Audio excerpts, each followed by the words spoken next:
Finance Minister Tito Mboweni has confirmed strained finances with little room to maneuver when he tabled the medium-term budget policy statement before Parliament. Now, the minister also announced a proposal to freeze the public sector wage bill for the next 3 years. On the other hand, 10.5 billion rand has been allocated to South African Airways to implement its business rescue plan. Let's discuss this further with political analyst Moeletsi Mbeki. A very good afternoon to you, Mr. Mbeki. Good to have you with us this afternoon. From a political analysis perspective, as an analyst, what do you make of the minister's budget in relation to South Africa and the needs of its people? Well, you have to understand that in a democracy, the ruling government is a political party, and a political party has members and it has constituencies, which are the people who vote for it.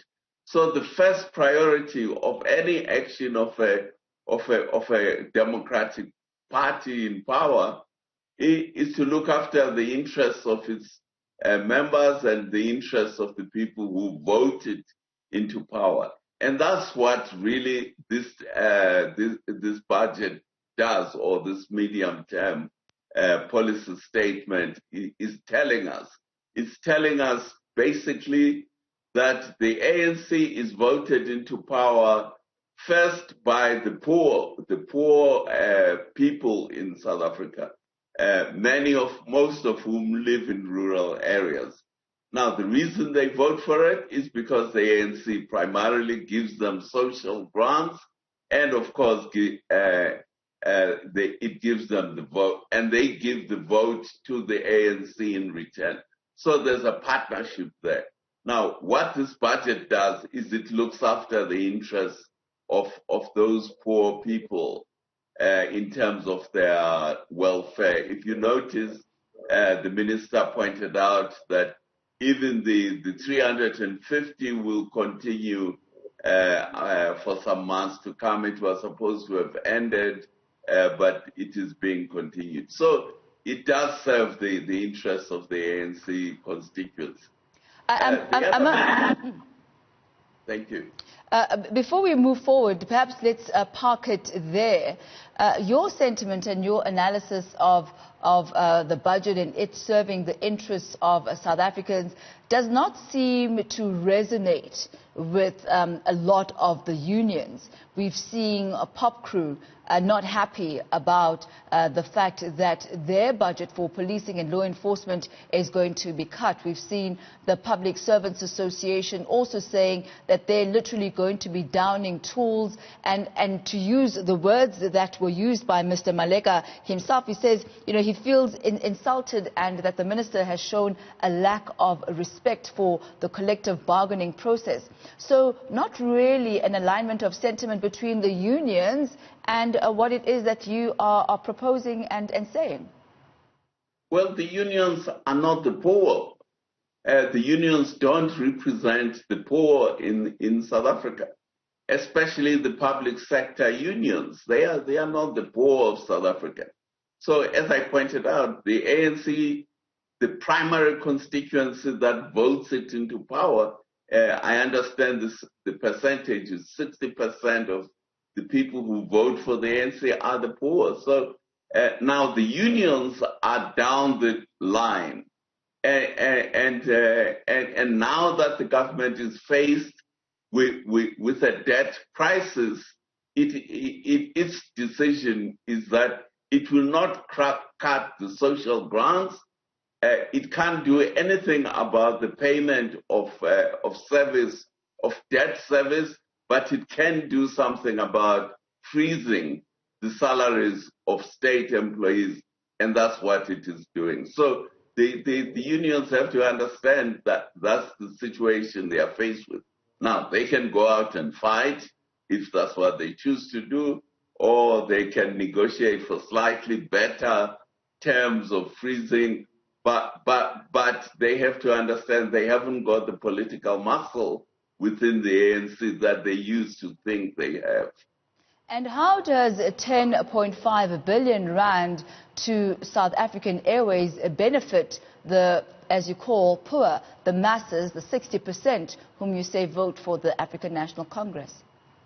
Yes, but the other part that votes for the African National Congress are the black middle class, who are, a big number of them are employed in state-owned enterprises. That's why the ANC is very reluctant to liquidate state-owned enterprises. The ANC inherited more than 700 state-owned enterprises from the National Party government in 1994 when they became the government.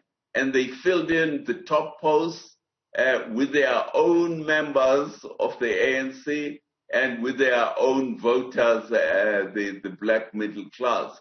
That's why they are so reluctant to dissolve state-owned enterprises, and they will continue subsidizing them because that's a key voting constituency, the black middle class who are owned in state-owned enterprises today. A lot of the commentary, Mr. Mbeki, has been around whether or not this 10.5 billion rand could have been put to better use. Perhaps making sure that there are no more pit latrines in rural schools, making sure that the housing backlog is taken care of. The type of services that the 60% that you point to would directly be able to benefit from.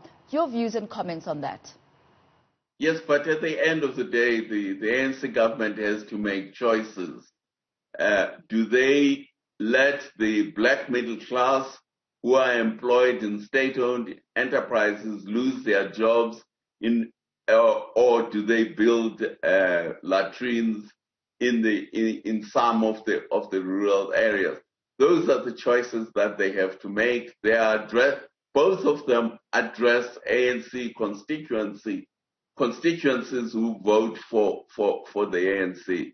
So those are the choices they've decided to make. You and me may think those are wrong choices, but then you and me are not the ANC's Minister of Finance. We don't have to make those choices. We can criticize him for making the choices, but that's what his party, in order to stay in government, has to please the people who vote for it. Mr. Mbeki, you spoke of an intricate balancing act that the African National Congress has to do here. You spoke about how the black middle class that is largely employed in state-owned enterprises and how that has to be ring-fenced. But as far as the remaining 60%, 350 rand, which is going to expire within the next few months, is hardly provision for them. What else could have been done for that 60%? Remember, in the budget in February, the Minister of Finance increased some of the allowances, the child allowances, I think, the old age allowances in the social grant system. So they have done, the government has done that. The 350 was in a way a mopping up operation to mop up some of the poor who fall outside the normal social grant system and to look after them within what the government perceives to be its means. So it is actually an attempt to help the poor who fall outside the social grants, maybe because they are not old enough and they are not young enough. So those are the dynamics of that situation.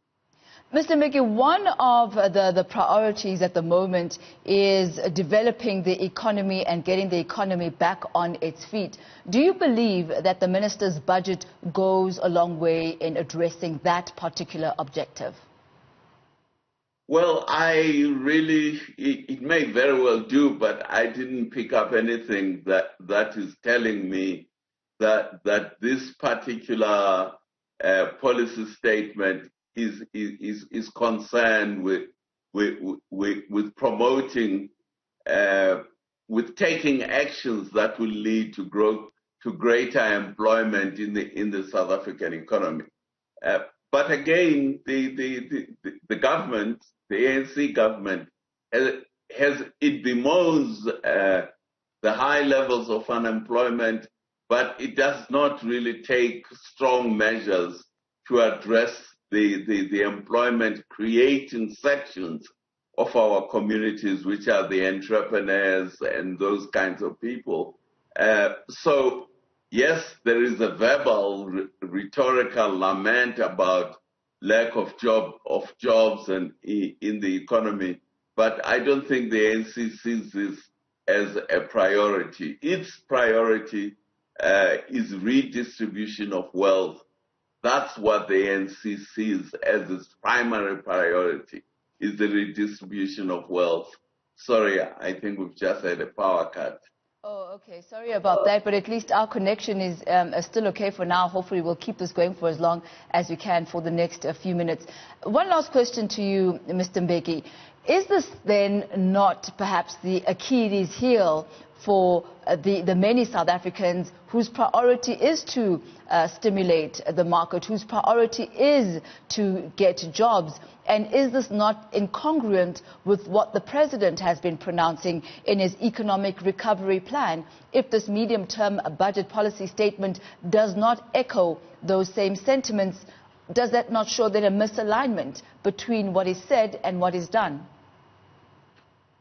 Well, as I have been trying to say, you have to understand that there is actually no misalignment between what the President said and what the Minister of Finance said.